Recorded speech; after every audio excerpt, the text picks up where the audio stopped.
About here, this is the 7 days book challenge. And I'm still reading Bear Grylls' book, Mud, Sweat and Tears. And I've reached chapter 55. And here I have highlighted this.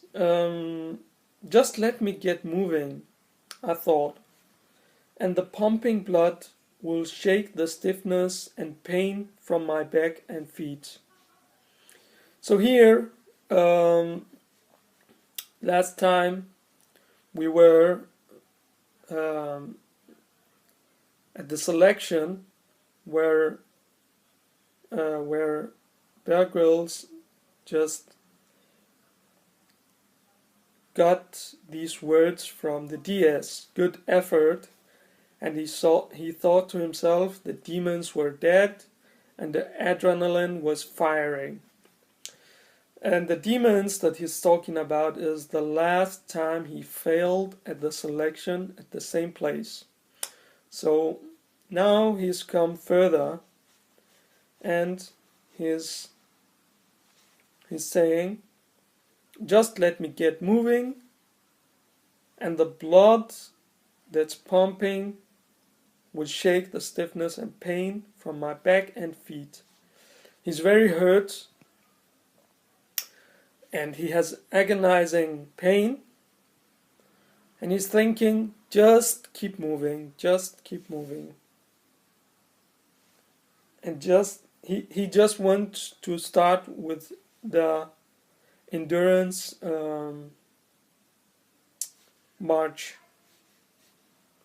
So at chapter 56, I highlighted the first checkpoint was some 2,000 feet above, and I reckoned I could cut the corner off by heading up the bowl of the valley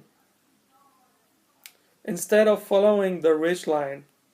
I knew early on that this was a mistake. So oftentimes we think to ourselves, why follow this way? I can follow this way. I can go this way and it will be easier. And that's what Bear Grylls did here. And he ended up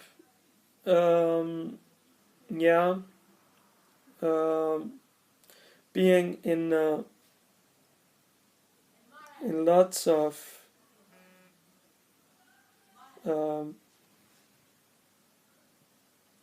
what he called floundering in this hellhole of deep snow, going nowhere. So he wasn't going he was going nowhere in the place he was, and that's of course a mistake that one can make. So next I highlighted, I had hardly even started endurance. I cursed myself, what a crap decision, Bear. I was pouring with sweat already. So the decision made him curse himself, and he was already pouring with sweat, so he was already tired and fatigued, and he was just starting the endurance march. So, and I highlighted, we now only had 18 miles to go, and I had new socks. Psychologically, it was a fresh start. Get on, Bear, get up and get moving. Finish this.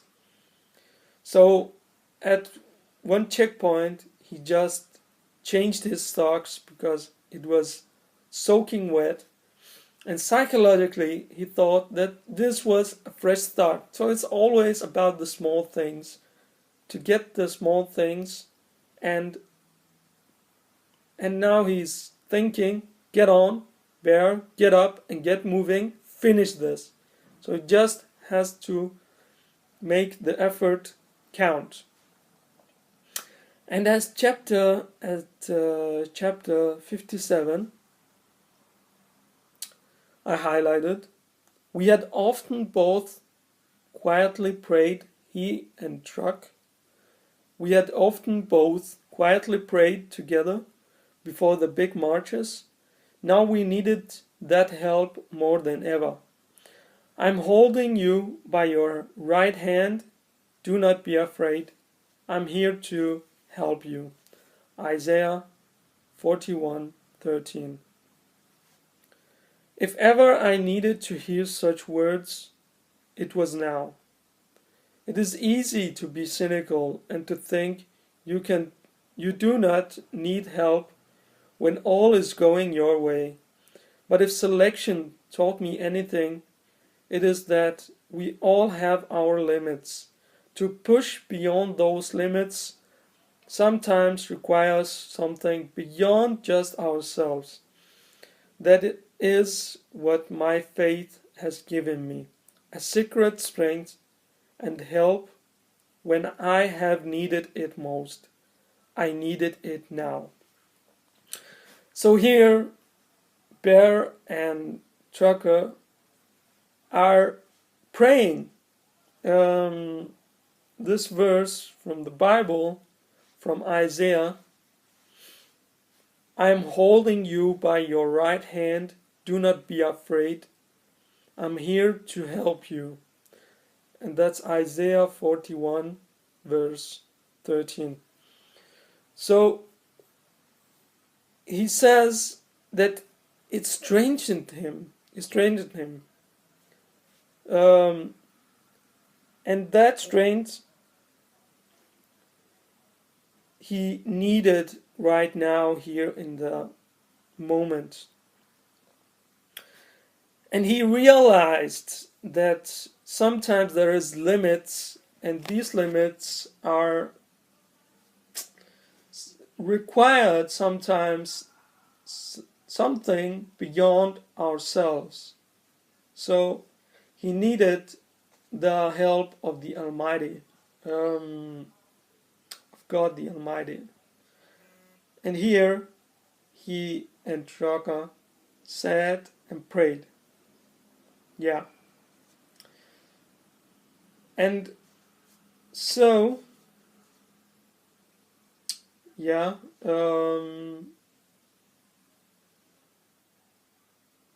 next.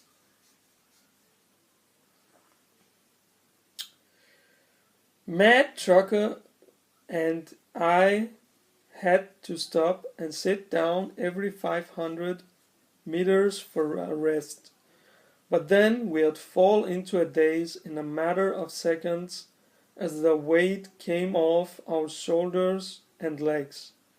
2 minutes sitting slumped in the snow and mud, then I'd have to kick Matt and get him moving again. It was my turn to help him. Get up, Matt. We've got to finish this.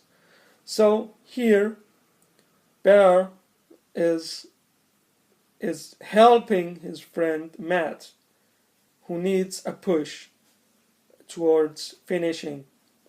Because earlier on, Matt helped Bear. And now he is exchanging that help. And sometimes you not only need the faith in the Almighty and yourself, but also in others. And that's where this comes in. They sit and they need to get moving again, and therefore they push each other in the right way to the finish line. Yeah. Finally, after 21 hours, Matt Trucker and myself were the first of the 21 SAS recruits to finish endurance. I had never felt so exhausted, relieved, proud, and broken in all my life. So here, Matt Trucker and Bear reached the finish line of endurance. And he's feeling all these emotions of exhaustion, relieved, being proud and broken, and he's never felt it so strong before. So exhausted, so relieved, so proud and broken in all my life. Yeah. So that's it for today. I hope it inspired you. If it did inspire you, you can comment, you can subscribe. Thanks from me. See you another time.